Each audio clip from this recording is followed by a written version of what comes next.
Más de 40 países discuten a pedido del Reino Unido el futuro del estrecho de Hormuz y ocurre un día después de que Donald Trump anunciara que Estados Unidos abandonará pronto la región y que los europeos deben aprender a defenderse. En esta edición hablaremos también de lo que significa este momento para la OTAN y del papel de Rusia. Soy Jenny Pérez de Merlín. Destacamos. En el encuentro telemático entre ministros de Exteriores, la anfitriona británica Yvette Cooper criticó fuertemente a Irán. A la cita que busca herramientas diplomáticas, económicas y de presión para reabrir Hormuz no asistió Estados Unidos.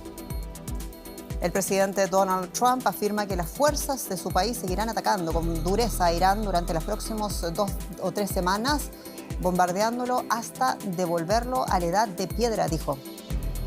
Y en México, familiares de desaparecidos reclaman más apoyo a las autoridades en la búsqueda de sus seres queridos a pocos meses del Mundial de Fútbol. Hoy el Comité de la ONU contra la Desaparición Forzada solicitó medidas de apoyo contra el flagelo.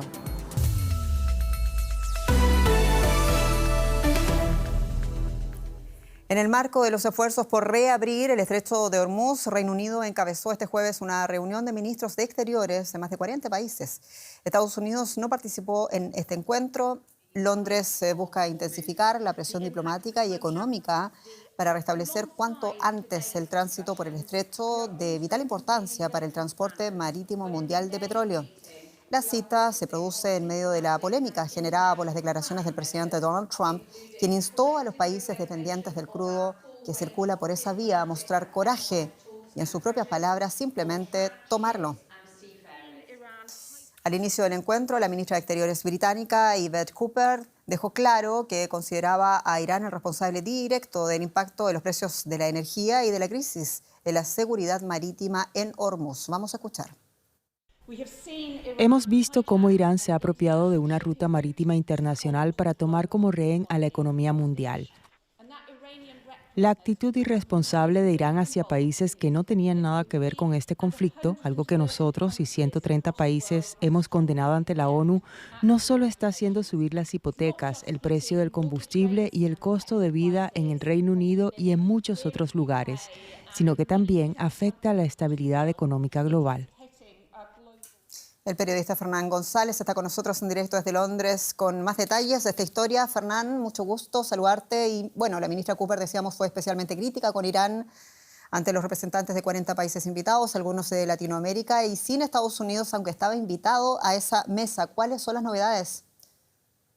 Sí, buenas noches, Jenny. La novedad puede decirse que es que se analizó aquí en Londres cómo reabrir el estrecho de Hormuz y cómo mantener abierta esta vía marítima por donde pasa el 20% del petróleo mundial. Esta iniciativa que coordina el Reino Unido gira sobre 2 ejes. El primero es la diplomacia y la presión sobre Irán con sanciones si es necesario. El segundo se enfoca en la seguridad marítima del estrecho. Para esto se reunirán planificadores militares aquí en Londres la semana próxima con la misión de determinar cómo llevar a cabo misiones de escolta a petroleros y desminado del estrecho, pero solo una vez que se calmen o cesen las hostilidades, porque la visión de los participantes es que reabrir el estrecho con la opción militar no es realista, tal como declaró hoy el presidente de Francia,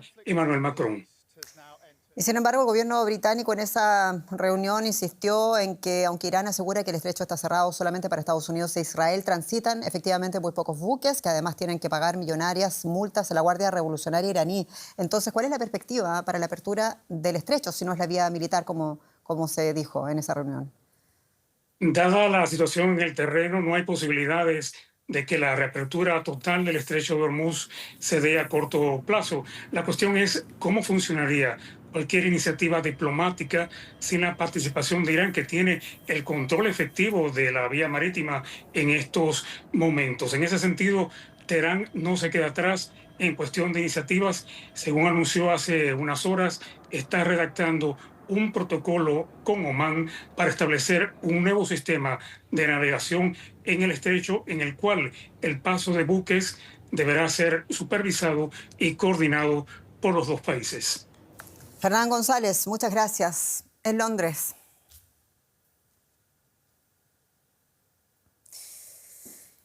Donald Trump despidió este jueves a su fiscal general Pam Bondi, quien había asumido el cargo en enero de 2025. La abogada republicana habría sido destituida debido a la frustración del presidente Trump con su liderazgo, así como por su gestión de los archivos del caso de Epstein. Como fiscal general, Bondi se caracterizó por sus controvertidas decisiones, como despedir a cientos de empleados del Ministerio de Justicia, obstruir investigaciones contra el presidente, perseguir a sus críticos o intervenir en investigaciones sobre muertes de ciudadanos a manos de agentes federales en operativos migratorios. El vicefiscal general Todd Blanche, ex abogado personal de Trump, ejercerá entonces como fiscal general interino. El tema que nos convoca, y es que Europa, con Reino Unido a la cabeza, decíamos que toma el bloqueo del estrecho de Hormuz en sus manos tras las declaraciones de Donald Trump. Y entre otras cosas, Trump anunció la retirada estadounidense y advirtió anoche a sus socios europeos de que la OTAN, que tendrán que aprender a buscar su petróleo y a defenderse solos. En un mensaje televisado a la nación, el republicano también dijo que los Estados Unidos estaba cerca de alcanzar sus principales objetivos militares en Irán. Sin dar fechas, Trump no hizo mención a la impopularidad que la guerra en Irán tiene entre los propios estadounidenses. Se anunció como un discurso que prometía novedades claves sobre la guerra contra Irán, pero Donald Trump apenas ofreció a los estadounidenses información concreta sobre la dirección del conflicto. Gracias a los avances que hemos hecho, puedo afirmar que estamos en camino de alcanzar todos los objetivos militares de Estados Unidos pronto, muy pronto. Les vamos a golpear extremadamente duro. En las próximas 2 o 3 semanas les vamos a devolver a la edad de piedra, donde deberían estar. Tampoco hubo explicaciones sobre las enormes sumas de dinero que el Pentágono está invirtiendo en la operación. Se estima que $1.000 millones al día. Los incesantes ataques con misiles están drenando las reservas de armamento del país. Según Trump, la potencia de fuego de Estados Unidos ha cumplido su objetivo.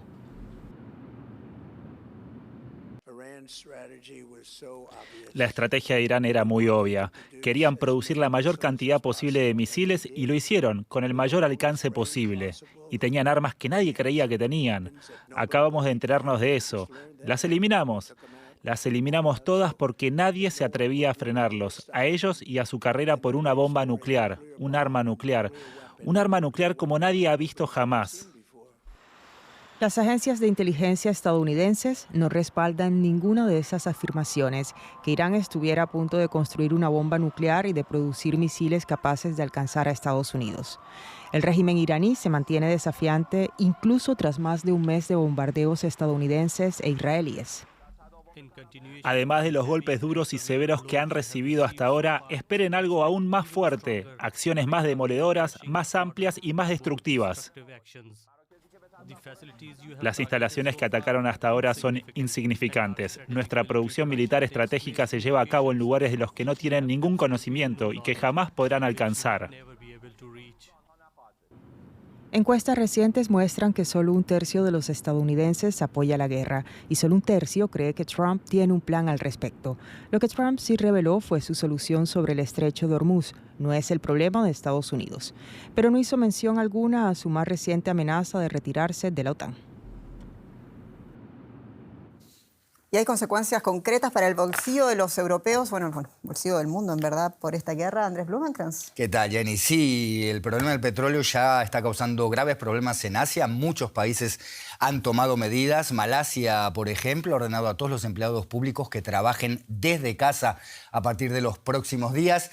Y ahora, igual que en la pandemia, empieza en Asia, se empieza a acercar a Europa. Debido al bloqueo del estrecho de Hormuz, el viejo continente se enfrenta a otro grave problema energético por las dificultades para importar combustibles refinados.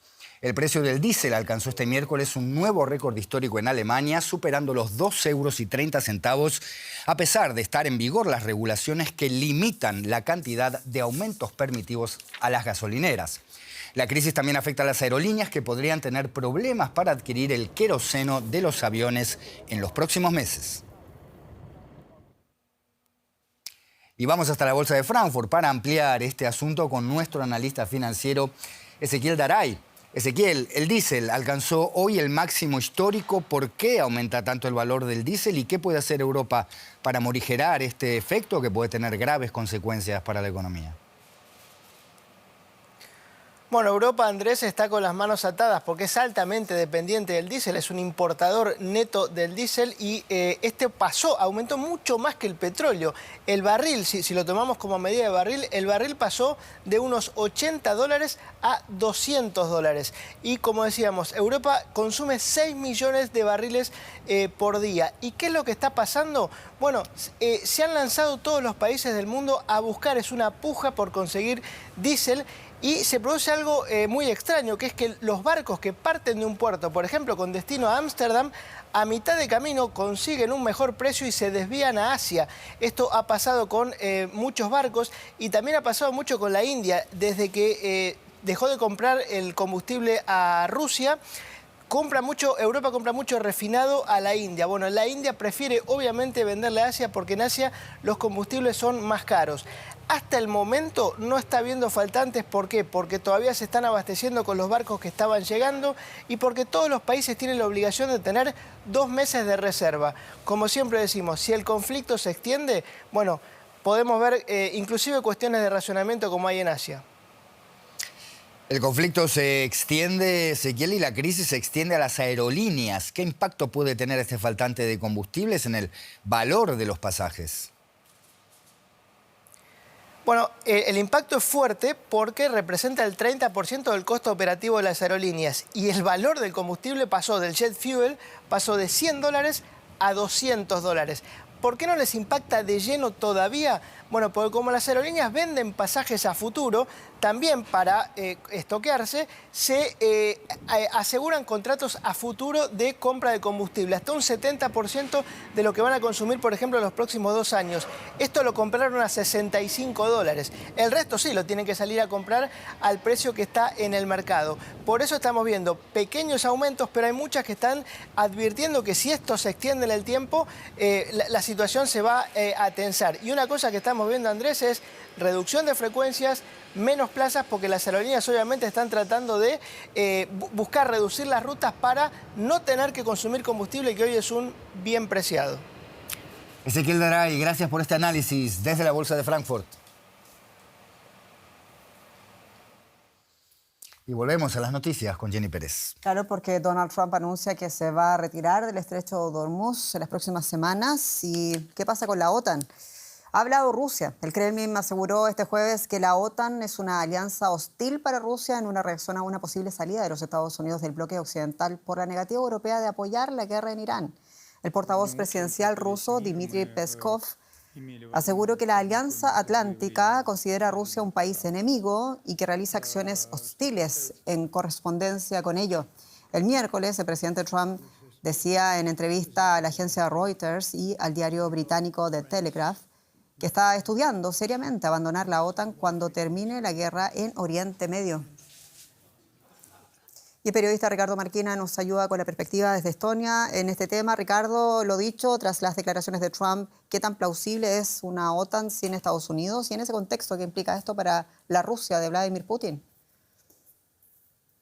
Buenas noches desde el Báltico. Bueno, yo no soy un especialista en Estados Unidos, como bien sabéis, pero la idea de que Estados Unidos salga definitivamente de la OTAN sería demoledora para la alianza, ya que es el principal sostén de la Alianza Atlántica. Los países europeos son más o menos poderosos en sus áreas. Países como Alemania, Rumanía, Polonia tienen ejércitos poderosos, pero quien manda aquí, evidentemente, es Estados Unidos.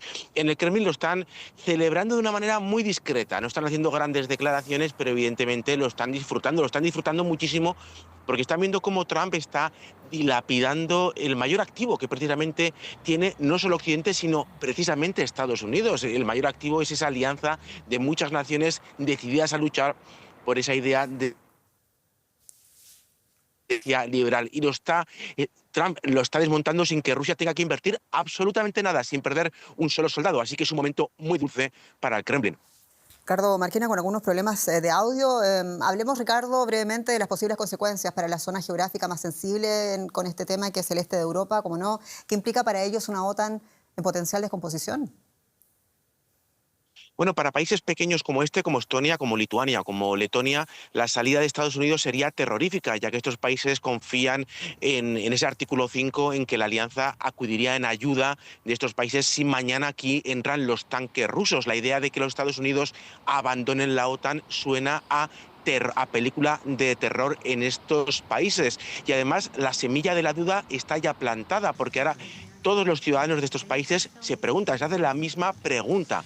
¿Qué pasará si mañana entran los tanques rusos aquí?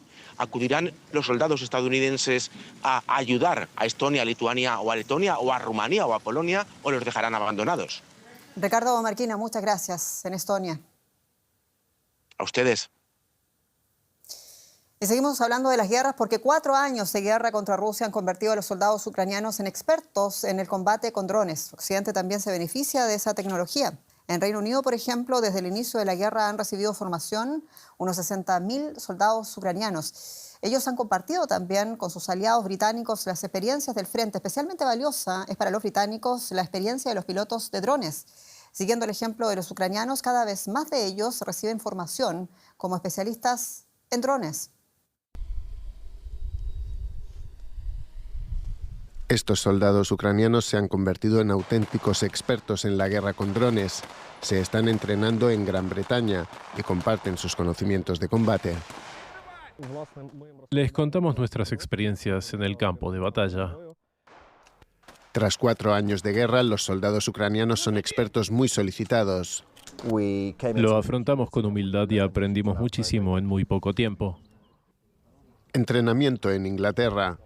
La ubicación exacta es secreta, como los nombres de los ucranianos que reciben aquí entrenamiento por parte del Reino Unido y de 13 países aliados. A cambio, los ucranianos proporcionan informes de primera mano sobre la situación en el frente. Nuestros socios tienen cierto conocimiento sobre drones, pero aún no los han visto en acción. No comprenden del todo cómo influyen en el campo de batalla, ni cuán grande es su impacto. En su vida civil, Artem era jefe de proyectos y un apasionado corredor de fondo.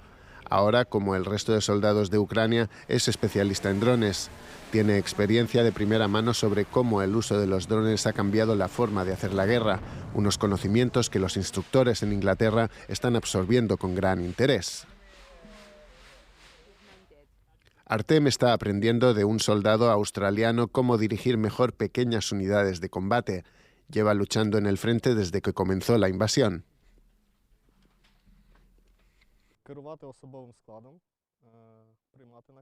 Estoy aprendiendo a dirigir a mi equipo, a dar y recibir órdenes, cómo evaluar adecuadamente la situación y liderar en momentos críticos. Ahora los drones son fundamentales en la guerra. Según sus propias estimaciones, solo el año pasado Ucrania fabricó unos 4 millones de drones, convirtiéndose en un país experto en esta tecnología.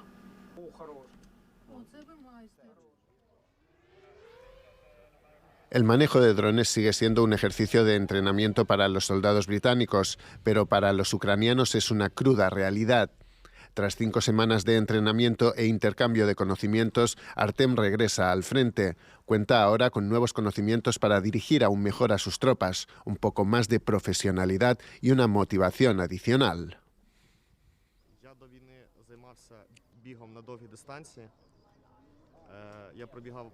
Corría ultramaratones. Sé lo duro que puede ser al final cuando sientes que ya no te quedan fuerzas, sientes que no puedes seguir adelante, pero ese es precisamente el momento en el que hay que seguir avanzando hacia la línea de meta. En los últimos 4 años, más de 62.000 soldados ucranianos han recibido entrenamiento en Reino Unido. En este intercambio, los británicos y sus socios están obteniendo cada vez más beneficios de la experiencia en primera línea de los ucranianos. Argentina declaró este jueves persona non grata al encargado de negocios de la embajada iraní, Mohsen Soltani Teherani, y le ordenó abandonar el país en 48 horas, según un comunicado oficial de la Cancillería argentina. La medida del gobierno de Javier Milei responde a la condena de Irán a la decisión argentina de declarar organización terrorista a la Guardia Revolucionaria en el marco del conflicto que involucra a los Estados Unidos e Israel frente al régimen islámico. A esto se suma la negativa iraní a cooperar con la justicia argentina en la investigación del atentado a la Mutual Judía de la AMIA del año 1994, el peor atentado de la historia del país. Irán ha incumplido órdenes internacionales de detención y extradición de estos responsables. Y ponga atención a nuestra siguiente historia porque Bolivia y Estados Unidos han reanudado las investigaciones conjuntas contra el narcotráfico tras casi 2 décadas de distanciamiento. La cooperación se había interrumpido en el año 2008 en medio de tensiones diplomáticas entre ambos gobiernos. Y ahora el gobierno de Rodrigo Paz ha dado este paso en un contexto también de una mayor cooperación con Washington y también en el ámbito de la seguridad. Bolivia ha retomado la cooperación con la DEA en investigaciones de narcotráfico antes incluso de que la agencia estadounidense reabra oficialmente su oficina en el país, y esto tras haber sido expulsada hace 18 años.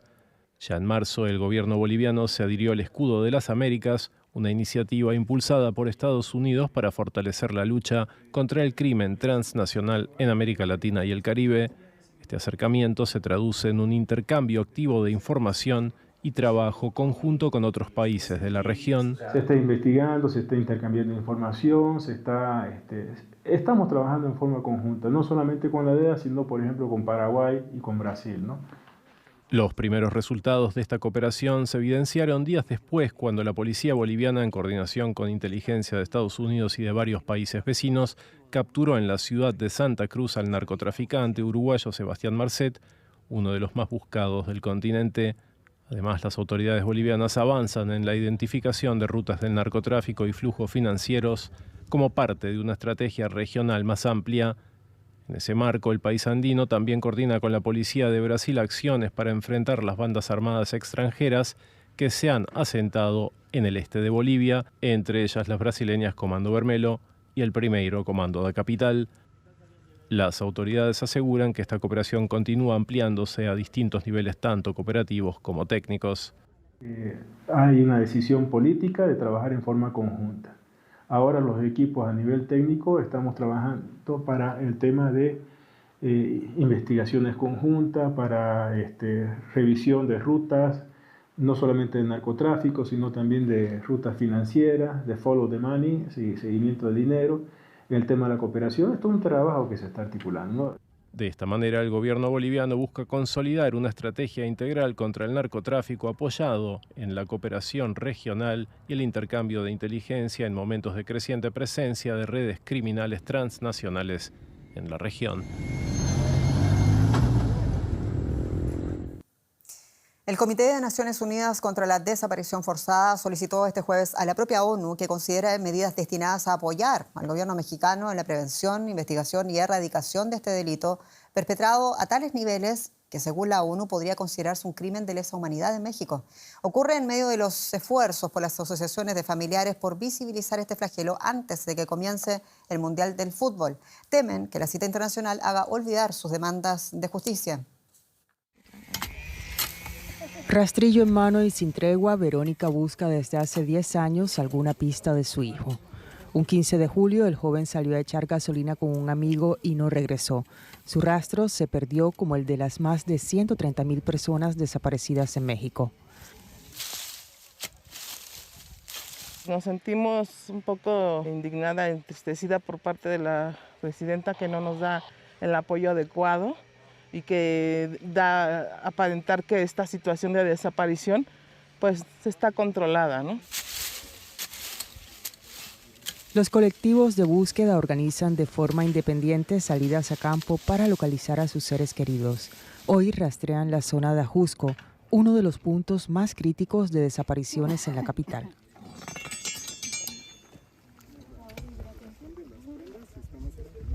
Porque aquí es una zona de mucha desaparición.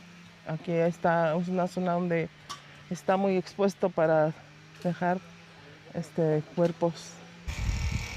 Por eso, en esta ocasión, por petición de las familias, cuentan con el respaldo de las autoridades para agilizar la búsqueda y garantizar su seguridad.